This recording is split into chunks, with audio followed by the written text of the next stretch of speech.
So close yet so फार। जी हाँ, हम सभी जानते हैं कि काफी बार हमने कोई एग्जाम दी होती है, competitive exams, whether GPAT, NIPER, AIIMS, RRB, cut off के काफी करीब आ जाते हैं या काफी लोग काफी दूर भी रह जाते हैं।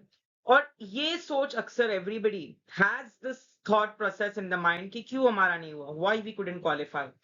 But we never retrospect, we never introspect. हम अपने अंदर झांक कर या हम हिस्टोरिकल चीजें नहीं देखते कि रिवीजन कम पड़ गया, स्टडी मटेरियल सही नहीं था, नोट्स सही से पढ़े नहीं थे, या सही से टाइम नहीं दिया, मॉक टेस्ट एंड पीवाईक्यूज नहीं दिए। We never identify.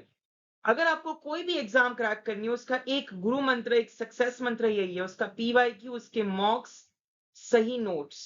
ये तीनों चीज अगर आप करेंगे and then at the end revision, ऐसे निकलेगी। I have qualified 11 national level pharma competitive examinations and one common thing that I found that students कहां लैक कर रहे हैं, वो यही चीजों में कि वो रिवीजन नहीं करते या कट ऑफ 2 से 3 मार्क्स से गलती से। I hope this never happens to any of you. और इस वीडियो के बाद प्रोबेबली आप सभी लोग एक तगड़ी तैयारी करेंगे। एक आपके लिए टेस्टिमोनियल लाया, एक स्टूडेंट था जीपैट 2023 का, हमारे बैच का। वो कह रहा था उसने 8 महीने तगड़ी तैयारी करी और केवल 5 से 6 घंटे सोता था। He gave up on all his celebrations, birthday parties.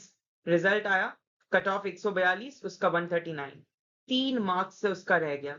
सोचो कितना शैटर्ड, कितना टूट गया होगा वो, कितना अंदर से चोट पहुंची होगी कि भैया मैंने 1 साल, ऑलमोस्ट 8 महीने अपना पूरी जान लगा दी, बट मेरा नहीं हुआ। 60 to 70% of the candidates fail just with in the 10 marks of cut off. क्या ये आप बात जानते हैं? जी हाँ, ये सच है। अगर 60,000 बच्चे जीपैट दे रहे हैं, 40,000 बच्चे एम्स दे रहे हैं, केवल 10% आगे बढ़ते हैं, यानी 4,000 और 6,000 बच्चे। बाकी 10-15 मार्क के कट ऑफ से most of the buffer 70% students नहीं हो पाते। तो अब इसे कैसे हैंडल करें, इसे कैसे प्रिवेंट करें? एक बार अगर आपके साथ ये हो चुका है तो आगे ना हो, forward it doesn't happen. How can we assure that? Studying everything equally. हर एक स्टूडेंट इक्वली सारी चीजों को पढ़ता है, बिना मेजर और माइनर टॉपिक्स को क्लासिफाई करे, ये नहीं चलेगा। डेप्थ, कॉन्सेप्ट तो हर कोई बता देते टॉपिक के, भैया टैबलेट पढ़नी है, बट उसके अंदर क्या, tablet defects, tablet evaluation test, method of preparation, what exactly? Mock test, time management. चलो टाइम पढ़ भी लेते एक्स्ट्रा, बट वो चीजें पढ़ लेते तो जरूरी नहीं है। या ओवर थिंकिंग, काफी बार अपने आप को डाउट करते थे, सेल्फ डाउट के will we be able to do, क्या हमसे होगा, क्या हम क्रैक कर पाएंगे? यही डाउट उन्हें बर्न आउट कर देता है एग्जाम के पहले, उन्हें सैचुरेट कर देता है और उन्हें थका देता है। तो सबसे पहले ओवर थिंकिंग और एंजाइटी को बंद करना है। कॉन्फिडेंस, भैया I will do it, I can do it. Daily उठो, उठकर ये अपने आप को बोलो कि मैं कर सकता हूं, चाहे वो 1 महीने हो, 2 महीने हो, 8 महीने हो, कितने भी महीने हो एग्जाम को। अगर आप में वो जिद है, वो आग है, वो जील है, वो फायर है, you can definitely do it. So time management, mock test, week revision, negative marking. ये भी काफी बार मैंने देखा है लोग नेगेटिव मार्किंग के डर से अंडर अटेम्प्ट करते हैं। और गेस वर्क, काफी लोग ऐसे ही तुक्के में कुछ भी मार देते हैं बिना किसी लॉजिक के, और फिर यही 2 कारण होते हैं आपके मार्क्स का ऊपर नीचे होना। एक विनर माइंडसेट ये है कि उसे स्मार्ट वर्क करना है हार्ड वर्क के साथ।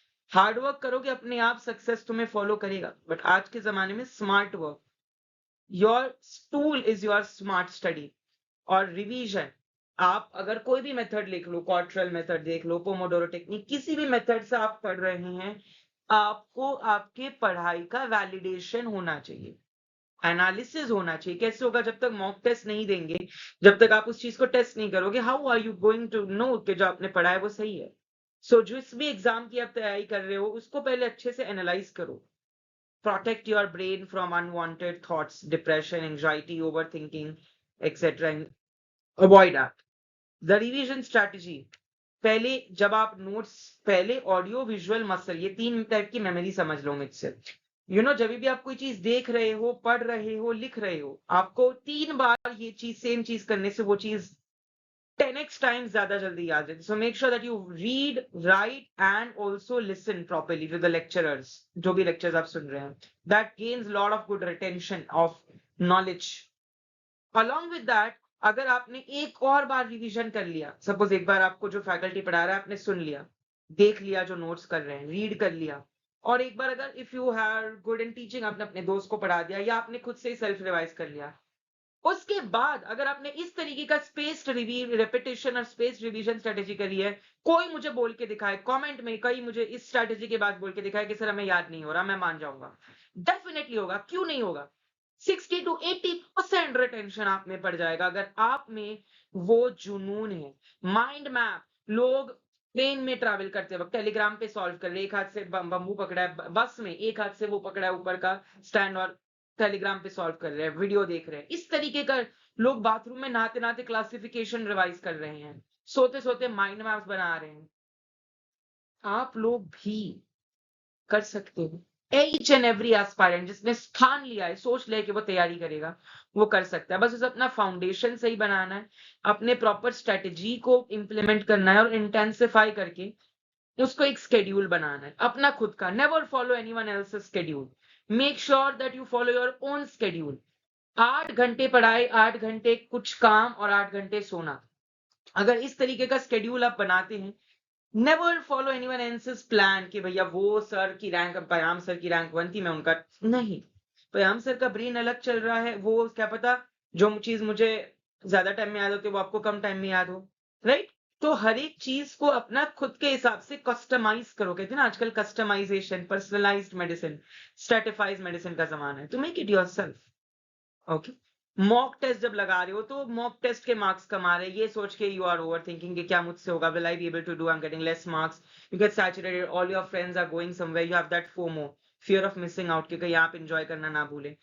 अभी तगड़ी अपने आप को रगड़ दो पूरा, अभी इतनी तगड़ी तैयारी करो कि बाद में आप मजे करो और मे भी आपका दोस्त रगड़ रहा हो। So make sure that you utilize your time well and never overthink, never get into depression, anxiety, stress. Your next attempt is your last attempt. हमेशा अगर आप कोई एग्जाम पहली बार अटेम्प्ट कर रहे हो देन यही सोच के करो कि ये आखिरी चांस है, आखिरी मौका है, लास्ट अटेम्प्ट है। अगर कुछ लोग हैं जो काफी बार रेपिटेशन या ड्रॉप लेते हैं, रिपीट लेते हैं, ये जरूर सोचना कि ये आपका आखिरी अटेम्प्ट है। इस हिसाब से आप तैयारी करिएगा। अगर आपने ये सोचकर आपकी तैयारी करी है ना माय डियर, मेरी गारंटी है कि आपको कोई नहीं रोक सकता पास होने से। डेफिनेटली करोगे तगड़ा। So thank you so much everyone कि आप सब जुड़े मेरे साथ, इसी तरीके से जुड़े रहिए हमारे साथ for more such upcoming videos. चाहते हैं कि कोई स्पेशल टॉपिक पे वीडियो बनाओ तो कमेंट में जरूर बताइए, मैं उस वीडियो को लेकर आ जाऊंगा आपके सामने।